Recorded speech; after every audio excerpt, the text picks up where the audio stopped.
Assalamualaikum warahmatullahi wabarakatuh. Bismillah, alhamdulillah. Wassalatu wassalamu ala rasulillah Muhammad ibni Abdillah wa ala alihi wa sahbihi wa man wala. Allahumma salli wa sallim wa barik ala sayyidina Muhammad wa ala ali sayyidina Muhammad. Sobat aminin dimanapun berada, ketahuilah sesungguhnya ketika Allah menjadikan manusia, Allah lebih dahulu menjadikan dan menciptakan dua unsur dalam diri manusia. Dua unsur dari dalam diri manusia itu, yang pertama Allah lebih dahulu menciptakan yang namanya akal. Yang kedua Allah menciptakan adalah syahwat. Ketika akal ditanya oleh Allah Subhanahu wa ta'ala, wahai hambaku akal, man ana wa man anta? Siapa kamu dan siapa saya? Maka akal menjawab, ya Rabb, anta Rabbi wa anna abduka. Engkau adalah Tuhanku dan aku adalah hamba. Maka akal dimasukkan ke dalam surganya Allah. Maka dimensi akal, ketika Allah perintahkan kepada manusia yang memiliki akal sehat, maka manusia itu akan taat. Apa yang telah Allah perintahkan, maka akal senantiasa mengerjakan, mengharap ridho Allah Subhanahu wa ta'ala. Tapi ketika unsur yang kedua, Allah menjadikan syahwat dalam diri manusia. Ketika syahwat ditanya oleh Allah Subhanahu wa ta'ala, wahai syahwat hambaku, man ana wa man anta? Siapa kamu dan siapa saya? Maka syahwat menjawab, ya Rabb, anta wa anta, ana wa anna.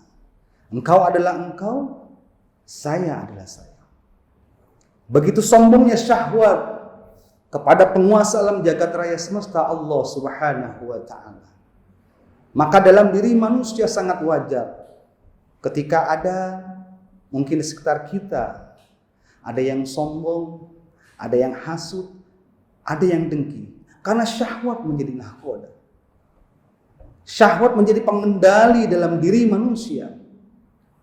Karena Allah Subhanahu wa ta'ala memiliki zat Rahman dan Rahim. Maka unsur dari syahwat tersebut diberikan kesempatan yang kedua kali tanya oleh Allah Subhanahu wa ta'ala. Wahai syahwat, aku bertanya kepadamu yang kedua kalinya, man ana wa man anta? Maka syahwat pun menjawab dengan pertanyaan yang sama, dengan jawaban yang sama. Ya Rabb, ana wa anna, anta wa anta. Engkau adalah engkau, aku adalah aku. Begitu sombongnya syahwat juga yang kedua kalinya ditanya oleh Allah Subhanahu wa ta'ala. Begitu angkuhnya, begitu takaburnya syahwat menjawab pertanyaan Allah Subhanahu wa ta'ala. Tapi sekali lagi, karena Allah memiliki zat sifatnya Rahman dan Rahim, maka pertanyaan yang ketiga kalinya ditanya oleh Allah Subhanahu wa ta'ala, wahai syahwat, man anna wa man anta? Siapa kamu dan siapa saya? Maka syahwat pun menjawab dengan jawaban yang sama, ya Rabb, anna wa anna, anta wa anta. Kalau kita menarik benang merah dari cerita tersebut, ketika manusia diberikan cobaan, ketika manusia diberikan musibah, maka begitu pula sebenarnya manusia itu mampu berpikir. Mungkin ada khilafan dan kesalahan yang tidak diperbuat oleh manusia tersebut, karena syahwat menjadi lokomotif atau nahkoda yang mampu menjadikan dirinya tidak terkontrol. Maka dalam riwayat tersebut syahwat dimasukkan ke dalam neraka Allah yang begitu panas selama 1000 tahun. Maksudnya ketika syahwat dimasukkan ke dalam neraka, sesungguhnya manusia itu membakar hawa nafsunya, membakar syahwatnya dengan cara Allah memerintahkan kepada manusia untuk menjalankan ibadah puasa. Maka puasa nilai sesungguhnya adalah membakar syahwat kita, membakar keinginan kita yang tidak terkontrol. Bahkan puasa mampu membentengi dan menjadi perisai dalam kehidupan kita. Nah, sudah saatnya, sudah tiba waktunya ketika syahwat dimasukkan ke dalam neraka Allah selama 1000 tahun, maka diambil kembali syahwat tersebut. Dihadapkan, maka ditanya kembali oleh Allah Subhanahu wa taala, wahai syahwat, aku bertanya kepadamu, man ana wa man anta. Siapa kamu dan siapa saya? Maka syahwat mengakui kesalahannya, mengaku kekhilafannya, maka syahwat menjawab, ya Rabb, anta Rabbi wa anna abduka. Maka dituntutlah kita selaku manusia yang berakal, manusia yang sudah mengakui dirinya beriman kepada Allah Subhanahu wa taala, untuk bersyukur atas segala limpahan nikmat dan karunia Allah. Mata ini masih nikmat untuk melihat. Maka ketika orang yang sudah bersyukur, orang yang sudah beriman kepada Allah, maka mampu membuka penglihatannya. Orang yang sudah mampu bersyukur, sesungguhnya bersyukur, maka mampu membuka pendengarannya. Maka ketika sudah mampu membuka pendengarannya, maka yang didengar adalah hal-hal yang baik.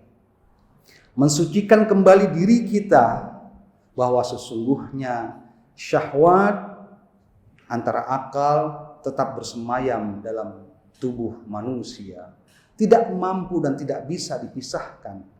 Maka dalam diri manusia pengendali syahwat adalah dengan cara berpuasa. Puasa dalam rukun Islam adalah suatu bentuk kewajiban. Kita berpuasa di bulan suci Ramadan. Tapi puasa sunnah di luar dari puasa di bulan suci Ramadan juga sangat dianjurkan oleh Allah dan Rasul-Nya. Karena puasa sekali lagi sebagai perisai kehidupan kita. Bahkan puasa mampu menjadikan manusia yang jujur. Puasa menjadikan manusia yang disiplin. Puasa mampu menjadikan manusia menyadari dan berpikir kembali bahwa dari mana kita, untuk kemana kita. Puasa mampu mengawal perilaku kita menjadi perilaku yang baik. Puasa mampu menjadikan insan yang mempunyai pribadi yang sungguh luar biasa. Maka puasa adalah alat senjata kita selain dari ibadah-ibadah maqdoh yang lain. Perkuat ibadah-ibadah sholat kita, ibadah puasa kita, ibadah baca Quran kita, ibadah sedekah kita. Prioritaskan, sesungguhnya puasa mampu membakar syahwat kita agar kita mengakui menjadi manusia yang baik. Sobat Aminin dimanapun berada, semoga kita mampu menjadikan manusia yang seutuhnya antara akal dan syahwat bisa beriringan dan bersimbiosis dalam tubuh kita, tetap akal menjadi nahkoda dalam kehidupan kita. Dan syahwat mampu membenamkan dirinya dan kalah terhadap akal yang sudah baik. Demikian Sobat Aminin, semoga ada nilai manfaatnya. Wallahul muwaffiq ila aqwamit thoriq. Wassalamualaikum warahmatullahi wabarakatuh.